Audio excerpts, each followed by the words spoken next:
و اینا فعالیت بسیار منظم و منسجم دارند. Within the military units, most officers and servicemen are faithful to their country and their people.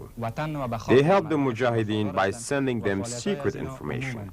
For example, when the government deploys a unit somewhere, the officers who are loyal to the Mujahideen pass over whatever information they can, such as the number of persons in the unit, the course, and place of deployment. Thus, the Mujahideen can get an advanced knowledge about what to expect and thereby prepare themselves either to defend or attack accordingly.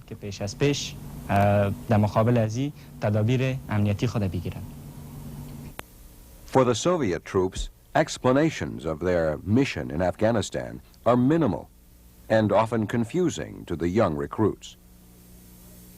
You understand that one of the important points of the Soviet invasion of Soviet troops anywhere is the lie of propagandas, of their propaganda.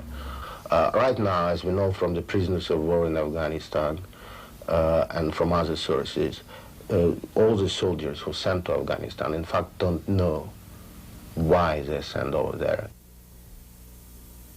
Few Soviet soldiers are taken prisoner by the Mujahideen. These two were captured by the Hezb-e Islami of Gulbuddin. Yura Povranitsyn, a chemical scout analyst, was captured a month after he arrived in Afghanistan.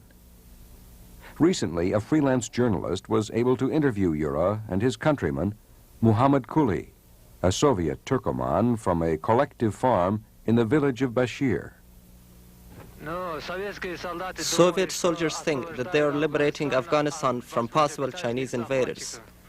We came to Afghanistan. The officers told us that we were sent by the Soviet government to Afghanistan to protect it from Chinese and American soldiers. As much as I have been around Afghanistan, as long as I have been here, I haven't met a single Chinese or American soldier. The main thing is that this war is senseless. They should withdraw the army from Afghanistan.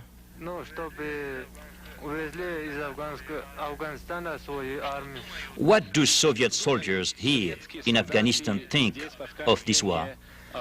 Well, each thinks differently. One thinks that this is a senseless war, another supports it. But in reality, it is a senseless war. The Russian soldier has become a barbarian here.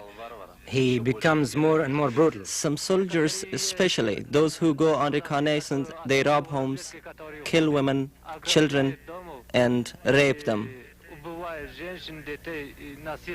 Yes, there was a case when soldiers went into a house, killed the father, an old man, killed the old mother, and raped a 13-year-old girl, and then killed her so that she wouldn't tell anyone. خبر دارین که حکومت دست نشانده شوروی در افغانستان به صورت یک گودی و بازیچه است. You are aware that the government in Kabul is first a puppet and toy of the Soviet Union. Therefore, all the actions performed within Kabul or Afghanistan are wholly directed by the KGB. But whatever they do, such as destroying, burning, killing, looting of the houses and villages in the countryside, they put the blame on the Mujahideen. In Kabul, the Afghan Secret Service and security police usually keep 15 or 20 Afghans under very severe inhuman conditions in small rooms, and they torture them by electric shocks, beatings, etc. It is difficult for me to describe all of what they do, and it would be hard for others to listen to such acts of savagery. For example, I know an Afghan compatriot who worked very hard for freedom of his beloved country. He was caught by the Afghan and Soviet officers, and they gave him so many electric shocks that half of his body was paralyzed. آزادی افغانستان مبارزه میکرد. این به دست روسا و به دست مزدورای داخلی از افتادک و این را از بس که برق دادن و شکنجه دادن یک دست و یک پای از فلج شده. Ordinary people are very much strongly opposing to this war. Much more than I expected, for example. And now I can understand why, I can assess why, because the majority of people realize that there is no whatsoever the national interest in Afghanistan for us. There are no the interests of that type. Moreover, the war is total waste. It costs us dearly, both in terms of resources and in terms of human lives.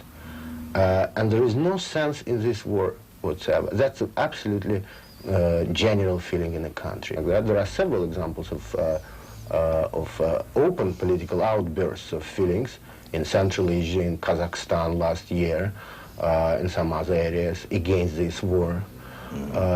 Moreover, one of the very illustrative examples or indicators of this feeling is that since the last year, the Soviets stopped practice of sending the dead bodies in zinc coffins back to their homeland, because every time such coffin arrived to their native village or town, it sparkled up immediately the sort of demonstration of the population against this war. And because of that, this practice was stopped, and the corpses are buried now in Afghanistan.